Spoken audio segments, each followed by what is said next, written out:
हर हर महादेव।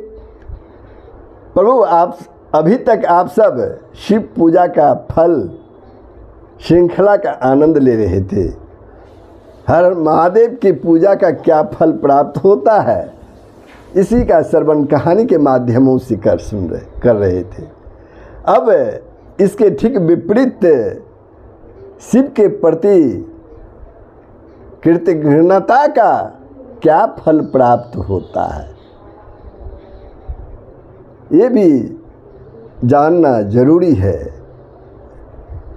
प्रभु शिव के साथ कृतज्ञता करना, उसका क्या फल प्राप्ति होती है इस कहानी के माध्यम से आप श्रवण करेंगे। तो कहानी प्रारंभ हो प्रभु। तो वीडियो को अगर आप सब्सक्राइब नहीं किए हैं तो कर देंगे, कमेंट करेंगे, शेयर करेंगे, लाइक करेंगे। जय बाबा भोले। एक राक्षस बड़ा ही स्वार्थी था।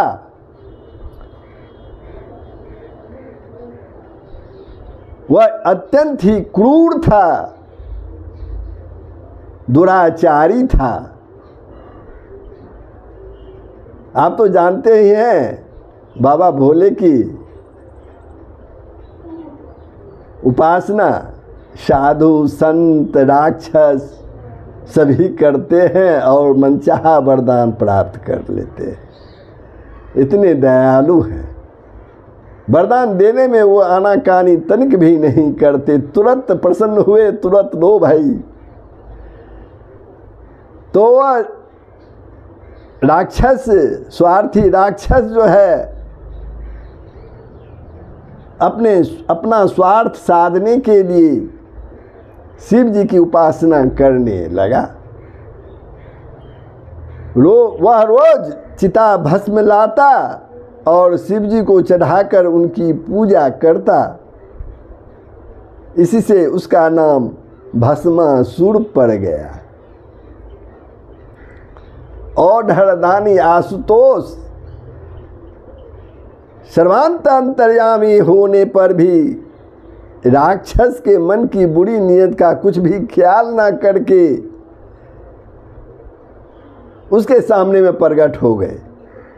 वो जान रहे थे बाबा भोले कि इसकी मनसा क्या है, उसकी नीयत इतनी बुरी है, फिर भी वो प्रसन्न होकर उनके सामने वो प्रकट हो गए और बोले कि मन माना वर मांग लो।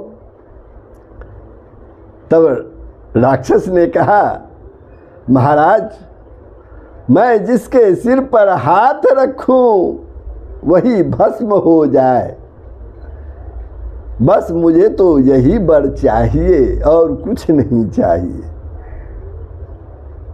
भगवान भोले, अत्यंत ही भोले यानी भोलेनाथ ने तथास्तु कह दिया। राक्षस मनमाना दुर्लभ वर पार कर, ये इस प्रकार के दुर्लभ वर को पाकर उन्मुक्त हो उठा, मतवाला हो उठा। देवता घबराए। इधर भस्मासुर ने भगवान शिव जी के पास जाकर कहा कि मैं पहले तुम्हारे ही सिर पर हाथ रखकर इस वर की तुमने जो वर दिया है उसकी परीक्षा करूंगा। शिव जी ने उन्हें बहुत समझाया, बुझाया, परंतु दुष्ट राक्षस ने उनकी एक भी ना सुनी। उसके मन में माता भगवती पार्वती जी पर पाप आ गया था और वह शिव जी को भस्म करके अपना मतलब साधने की चेष्टा करने लगा। भगवान भोले चाहते तो उसे उसी क्षण भस्म कर सकते थे या उसकी शक्ति का हरण कर सकते थे, परंतु उन्होंने यह सब कुछ भी नहीं किया और अपने दिए हुए वरदान की सत्यता सिद्ध कर दिखाने के लिए डर कर भागने का सा स्वांग रचा। श्री शिव जी के साथ इस प्रकार औद्वित्य और कृतज्ञता करना शिव जी के ही अभिन्न स्वरूप भगवान विष्णु को अहस्य, भगवान विष्णु को अहस्य हो गया, यानी सहने के योग्य नहीं था।